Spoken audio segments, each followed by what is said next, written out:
High, আজকে আমি আপনাদেরকে কলার খোসার ভর্তা করে দেখাবো। এর জন্য আমি এখানে 2টি কলা নিয়ে নিয়েছি, 3টে ছোট ছোট পেঁয়াজ আর 1টি কাঁচা লঙ্কা নিয়েছি। কলা থেকে খোসা 2টি ছাড়িয়ে নেব। এখন দেখাবো।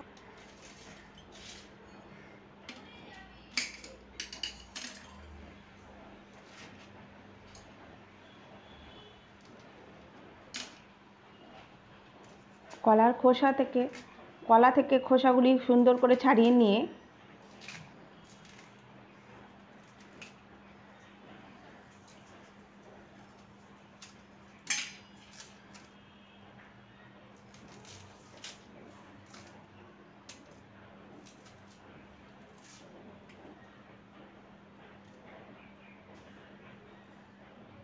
কলার খোসাগুলি ছাড়িয়ে নিয়ে আমি এগুলিকে ভালো করে ধুয়ে নিতে হবে।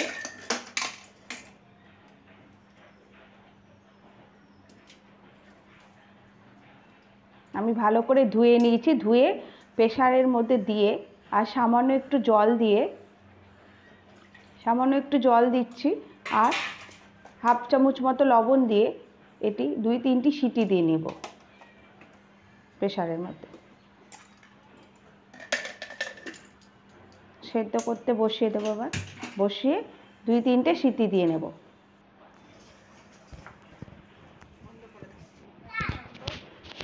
এই যে আমাদের কলার খোসাগুলি সেদ্ধ হয়ে গেছে। এখানে ছোট ছোট আমি 3টি পেঁয়াজকে 2 ফাঁক করে নিচ্ছি, 1টি কাঁচা লঙ্কা দিচ্ছি।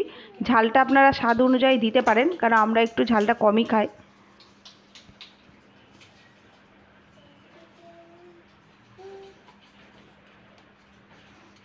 এবার আমরা এটি পেস্ট করে নেব। শুধু ঠান্ডা করে নিতে হবে। কলার খোসাগুলি ঠান্ডা হয়ে গেছে। ঠান্ডা এবার আমরা পেস্ট করে নিই। যে পেস্টটি এইরকম হবে।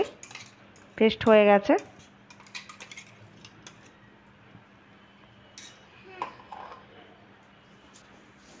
এবার আমরা কড়াইয়ের মধ্যে সামান্য সর্ষের তেল দিয়ে নেব। সর্ষের তেল দিয়ে নিচ্ছি।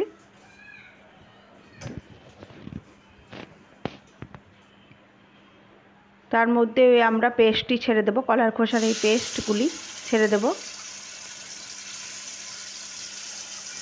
আর গ্যাসের ফ্লেমটা লো করতে হবে। লো করে কন্টিনিউ এভাবে নাড়তে থাকতে হবে, যাতে লেগে না যায় নিচেটা। সামান্য একটু হলুদ দেব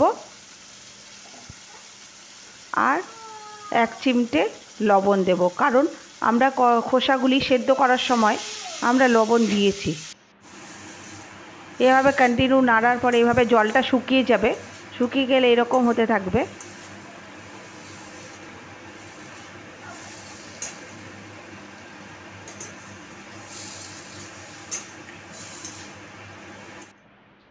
আমার কলা কষা রেডি।